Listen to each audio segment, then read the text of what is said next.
Hello everyone, TMMgamer here, and today I have the pleasure of bringing you a PM9 gameplay on the map Hardhat, playing some Headquarters Pro. Now, the PM9 has to be the worst SMG in Call of Duty. I mean, it's right up there with the Mini Uzi from Black Ops, you know. It's just an absolutely terrible weapon. It is terrible, and there are many reasons why it's terrible. First and foremost is its recoil. The recoil of this weapon is so bad, I actually don't recommend you aim down sights. That is how bad it is. You are much better off hip firing from 10-15 meters away than you are shooting with the iron sights. But the real problem with doing that is using the iron sights is such an ingrained thing in Call of Duty, you know. The accuracy bonuses you get are very large, apart from on the shotgun, and you know, it's just ingrained in your Call of Duty psyche to aim down sights. So if you've been going and using a weapon like the P90 or whatever SMG you're on, and then you go to the PM9, I think you're really going to struggle with this weapon because it's just completely alien to what you're used to. But if you are absolutely determined to use the PM9, there are a couple of things I could recommend to try and make it a little bit more manageable. The first thing you really want to do is try and make its hipfire better, because like I said, aiming down sights is so bad, you don't want to be relying on it, because it will recoil over a guy's shoulder, and you'll end up taking every low-flying bird out you can see, but the enemy that you're shooting at will be perfectly untouched. So what you want to do is run this thing with steady aim and hit fire pretty much all of the time. I mean, there is no time where you will have an advantage, apart from perhaps that kill there when you've got a very limited view.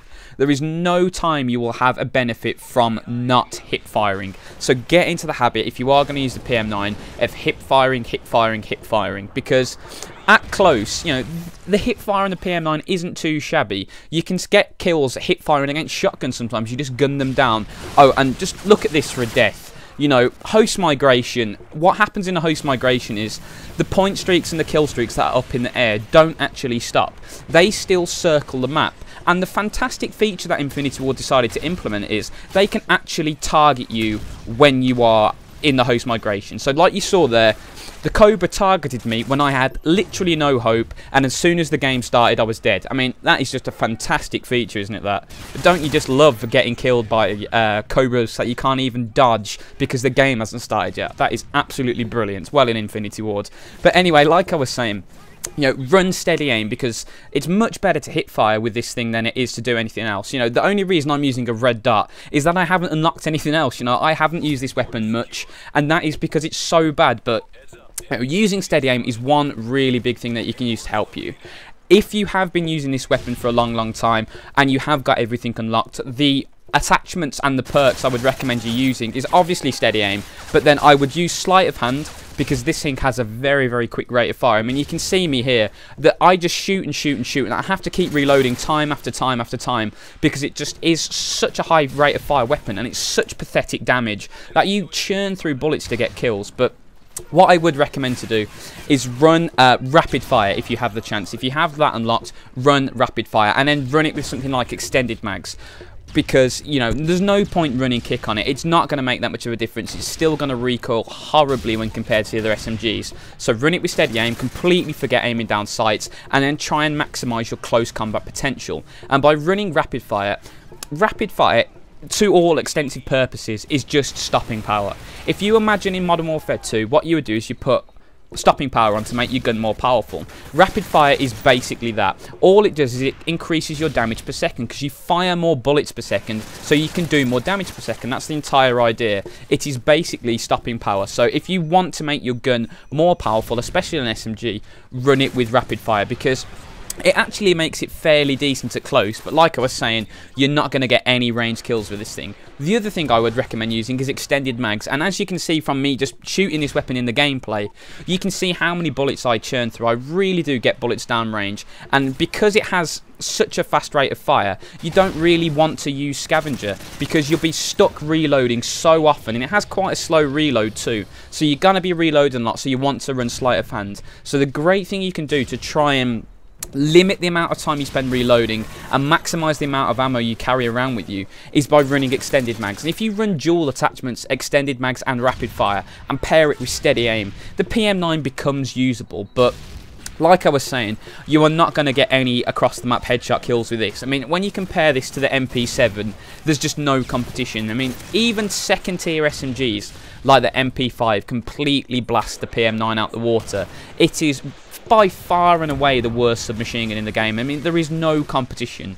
I mean, for example, the weapon I've just mentioned, the MP5, if you compared that to literally any other SMG, you'd say the MP5 was underpowered. I mean, it has just a completely random set of recoil. Sometimes it will recoil up, sometimes it will drag left and drag right. It's weaker than the other SMGs. It's got, you know, less ammo than the P90. It's got a lesser rate of fire than most of them. It really has no competition. I would still take the MP5 every day of the week over the PM9. It is really that bad. But like I was saying, if you cannot walk past a window without having an overwhelming desire to lick it, and you really desperately want to use the PM9, then the steady aim, rapid fire, extended mags combo is the best bet for it, because at least then you're competitive at close range. Don't bother aiming down sights, don't bother entering any medium range gunfight, switch to your secondary, because literally it is like throwing dust at them from anywhere above 10 meters. You are completely powerless. But I think that's enough on the PM9. I'm going to talk a little bit about Hardhat here, because Hardhat is one of my favourite maps in Modern Warfare 3, and I know it doesn't have a lot of good competition, because there really are some really bad maps in Modern Warfare 3. I mean, just Downturn is quite possibly the worst map in any first-person shooter ever.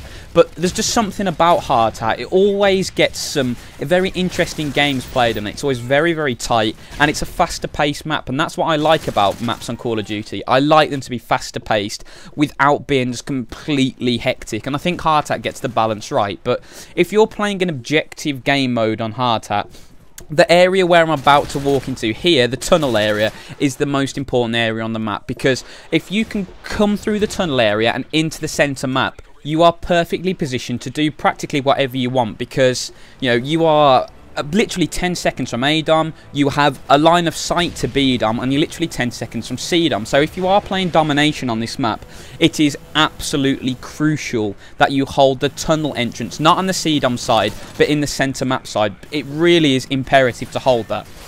But even if you're just playing a normal objective game, like a headquarters like I'm playing here, it is imperative to try and maintain some of the centre map control.